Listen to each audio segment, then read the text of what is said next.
I work a lot in using theatre and film and radio in terms of bringing human rights issues out into the public. So I work in human rights and political issues, and I think that the use of art is incredibly valuable because it takes the issues out of the textbook. It gives you the opportunity to do visual images, and it turns what could be quite dry information into quite emotional, into an emotional experience for people. This exhibition was challenging because of its depth of emotion and feeling around the issue that it's portraying, and that's where it's quite difficult. I think it's also about trying to also go beyond the image and beyond text. That was the challenge, I think, is to try and create the mood and to create the emotional kind of background, the space in which you can actually then meet the experience in a very powerful way. You know, an exhibition is about moving through different spaces, experiencing different things. It's unlike a book or something on the internet or watching a film where, you know, it's quite, the viewer is quite passive in a way. It's like walking through passages, walking through spaces, which then does actually work for us in terms of this subject, because it is about the transience of people's lives through passages, through cross borders. So that's where, in a way, it did work. Seeing school children coming through was really amazing, because one thing I know for sure, you can only educate a person when they're still kids. When they've grown up, it's hard. So seeing school kids coming, asking questions, wanting to know much about this, and I was impressed with one school that came from Braamfontein. The kids were coming here each and every day. They were coming back, wanting to know more about the exhibition, wanting to know more about other countries, and that was a positive thing for me.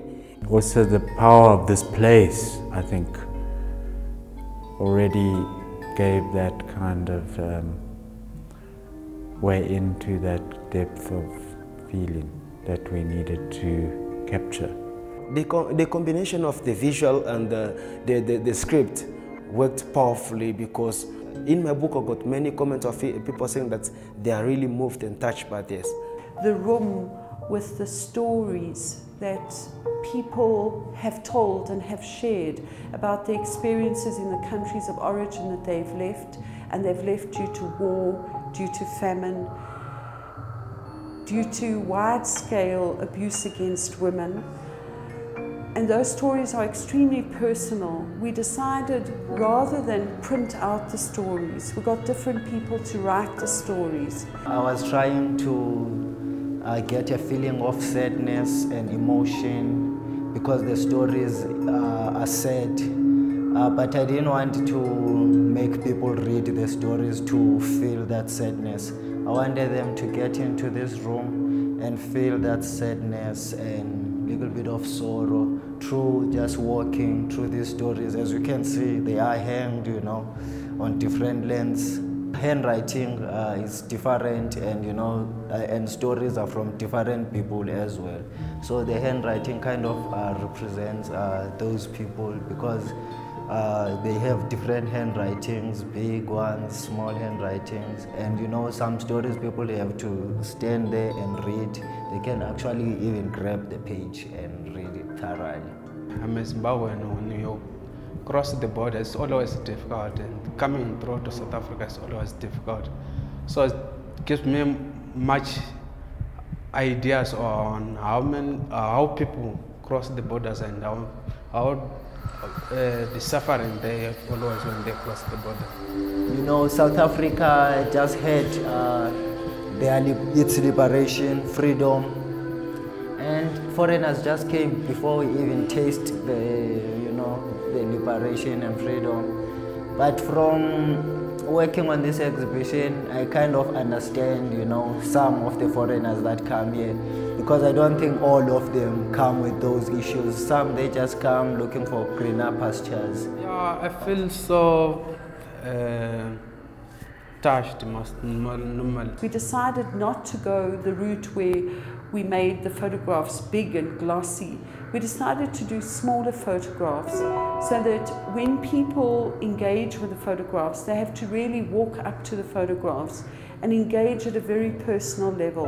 Going through the exhibition myself and taking people through made me myself realize that we are one, and seeing people that are coming from the exhibition going out with a changed mind really made me realize that we need something like this in order to make the world a better place. And it shows the power of art into any space of our life. It's not an intellectual exercise. I think it's more like trying to, as I said, find that kind of emotional, like a gut emotional